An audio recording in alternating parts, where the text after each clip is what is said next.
আজ রাতের দাগ। রাত তখন প্রায় 2টা।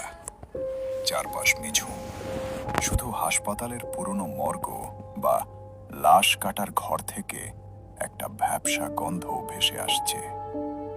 গফুর মিয়া গত 20 বছর ধরে এই মর্গের ডোম। হাজারো লাশ তার হাতের তলায় কাটা হয়েছে, কিন্তু আজকের রাতটা যেন একটু অন্যরকম। মর্গের এক কোণায় টিমটিমে আলোর নিচে দাঁড়িয়ে গফুর মিয়া তার 3 তরুণ সহকারীকে কিছু একটা বোঝাচ্ছিল। তার পরনে একটা মলিন হলুদ গেঞ্জি আর চেক কাটা লুঙ্গি। গফুর মিয়ার চোখের দৃষ্টি আজ খুব স্থির, আর গলার স্বর স্বাভাবিকের চেয়েও গম্ভীর। সন্তরা, গফুর মিয়া সামনের টেবিলটার দিকে ইশারা করে বলল। টেবিলটা রক্তে ভেজা, যেন কিছুক্ষণ আগেই সেখানে কোনো কাটা ছেঁড়ার কাজ হয়েছে। এই ঘরে ঢোকার একটা নিয়ম আছে, এখানে যারা আসে তারা আর ফিরে যায় না, সেটা জ্যান্ত হোক বা মরা। 3 জন সহকারীর মধ্যে সব কনিষ্ঠ ছিল রনি। সে কিছুটা ভয়ে ভয়ে প্রশ্ন করল, ওস্তাদ, দেওয়ালে ওটা কিসের চিহ্ন? মনে হচ্ছে টাটকা রক্ত।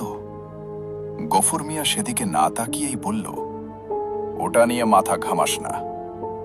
আসল জিনিস ওই পেছনের অন্ধকার ঘরে, যেখানে সাদা চাদরে ঢাকা ওই শরীরটা শুয়ে আছে। সে আঙুল দিয়ে পেছনের অন্ধকার ঘরটির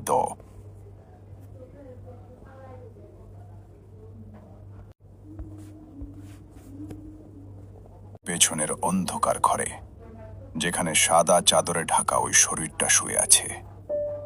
সে আঙুল দিয়ে পেছনের অন্ধকার ঘরটির দিকে ইশারা করল।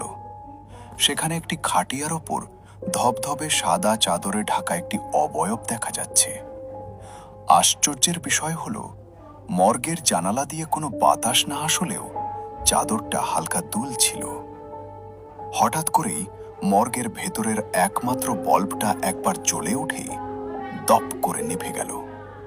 ঘোর অন্ধকারে গফুর মিয়ার চাপা কণ্ঠস্বর শোনা গেল, আজ রাতে এই টেবিলে এমন এক লাশ আসবে যার পরিচয় তোরা কল্পনাও করতে পারবি না। রনি অনুভব করল তার ঠিক ঘাড়ের ওপর কেউ একজন ঠান্ডা নিঃশ্বাস ফেলছে। সে যখন পেছনে ফিরতে যাবে, ঠিক তখনই চলবে। পরের পর্বে জানতে পারবেন সাদা চাদরে ঢাকা ওই দেহটি আসলে কার, এবং গফুর মিয়া কেন আজ এত রহস্যময় আচরণ করছে।